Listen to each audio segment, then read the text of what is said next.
Setelah suaminya meninggal dalam sebuah kecelakaan, hidup Rani berubah total. Wanita muda itu terpaksa kembali tinggal di rumah mertua karena tidak punya siapa-siapa lagi. Di rumah itu, hanya ada Pak Surya, ayah mertuanya.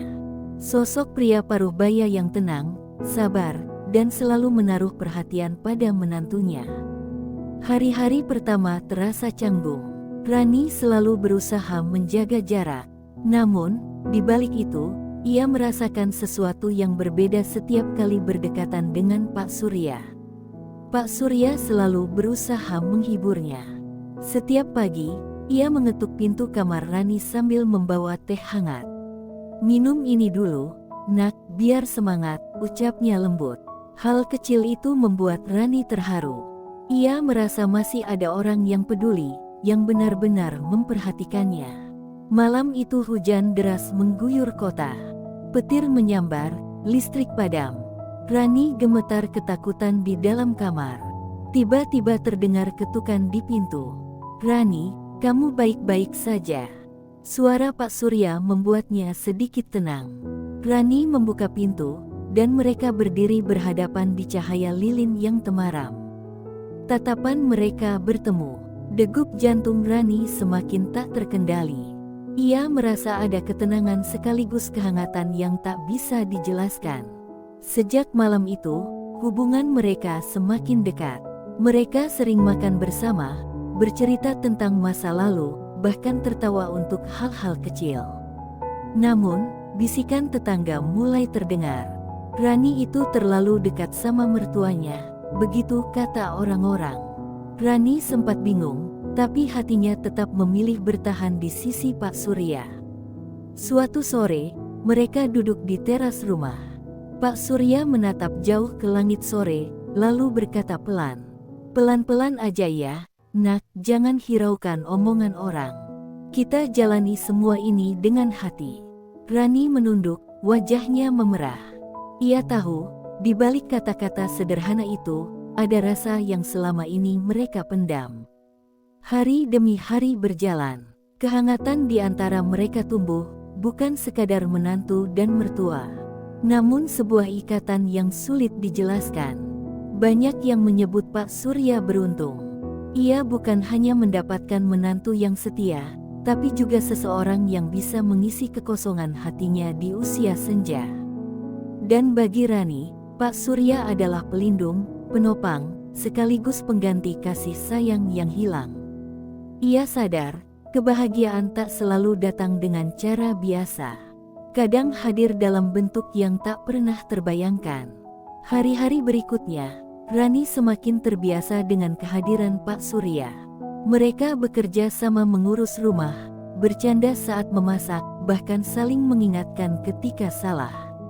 Rani mulai menyadari, senyum Pak Surya mampu mengobati lukanya. Ia merasa kembali hidup, meski dulu sempat kehilangan harapan. Namun di balik kebahagiaan itu, hati kecil Rani masih sering gelisah. Apakah ini salah? Apa orang akan menerima hubungan kami?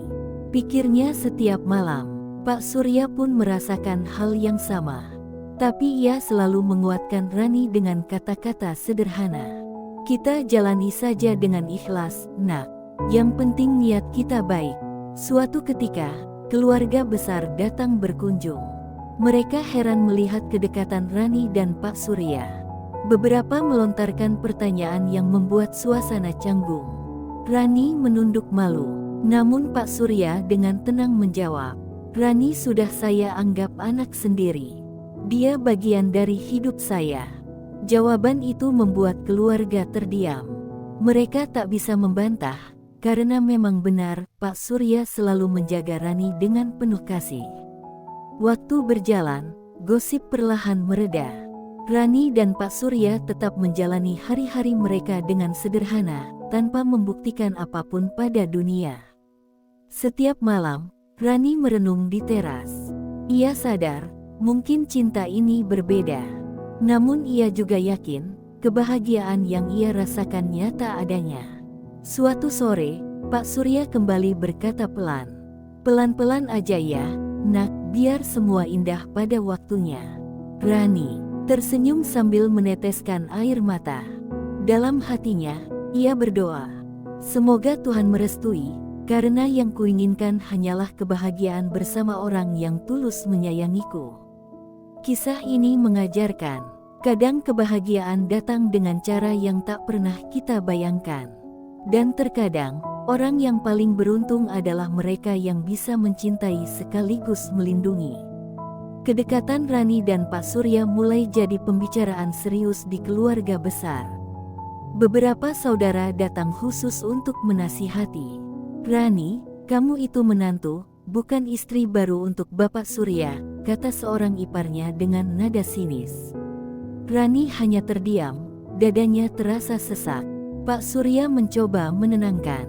"Jangan salah paham. Saya hanya menjaga Rani karena dia sudah seperti anak saya sendiri."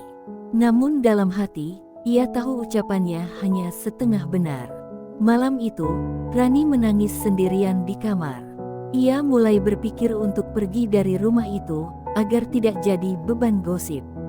Tapi sebelum niatnya bulat, Pak Surya mengetuk pintu.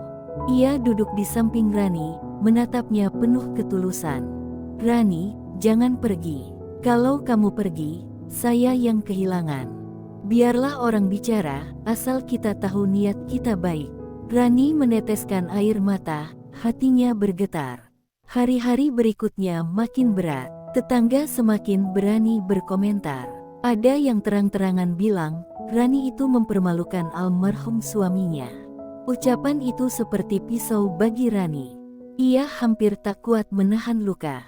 Namun lagi-lagi, Pak Surya selalu berdiri di sisinya. "Pelan-pelan aja ya, Nak. Jangan biarkan omongan orang merusak hidupmu. Kita jalani ini dengan hati," kata Pak Surya menegaskan. Kata-kata itu membuat Rani semakin yakin. Cinta yang tulus memang tak perlu pengakuan dunia. Yang penting, mereka saling menguatkan.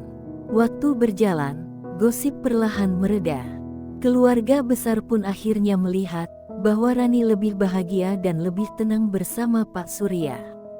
Suatu sore, di bawah cahaya senja, Rani berkata lirih, "Pak, mungkin orang menyebut Bapak paling beruntung. Tapi sebenarnya sayalah yang paling beruntung, karena Bapak ada di sisi saya."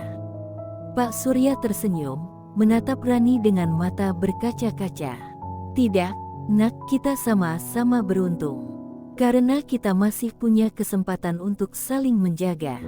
Kabar kedekatan Rani dan Pak Surya akhirnya sampai ke telinga tokoh masyarakat di kampung. Beberapa orang datang, mencoba menasihati dengan halus. "Pak Surya, hubungan seperti ini bisa jadi aib kalau dibiarkan. Lebih baik Bapak menikah resmi saja dengan Rani, biar jelas statusnya." Rani terkejut mendengar saran itu. Hatinya campur aduk, antara takut dan ragu. Tapi di sisi lain, ia merasa ada harapan baru. Malam itu, Rani tidak bisa tidur. Ia terus memikirkan, apakah dirinya pantas mendampingi Pak Surya sebagai istri. Bagaimana pandangan orang nanti? Pak Surya menghampirinya dengan wajah penuh keyakinan. "Rani, saya tahu ini berat. Tapi kalau dengan menikah bisa membuatmu lebih tenang, saya siap melakukannya." Air mata Rani mengalir. Ia menunduk, lalu berbisik, "Pak, pelan-pelan saja. Saya tidak ingin tergesa. Yang penting kita tetap saling menjaga." Hari-hari berikutnya, mereka tetap hidup seperti biasa. Namun kali ini, keluarga besar mulai melihat ketulusan mereka. Tidak ada paksaan, tidak ada pamer. Hanya ketenangan. Lambat laun, penolakan berubah menjadi penerimaan. Orang-orang mulai memahami bahwa kebahagiaan bisa hadir dengan cara yang tidak biasa. Beberapa bulan kemudian, keluarga besar berkumpul. Di hadapan semua orang, Pak Surya menggenggam tangan Rani.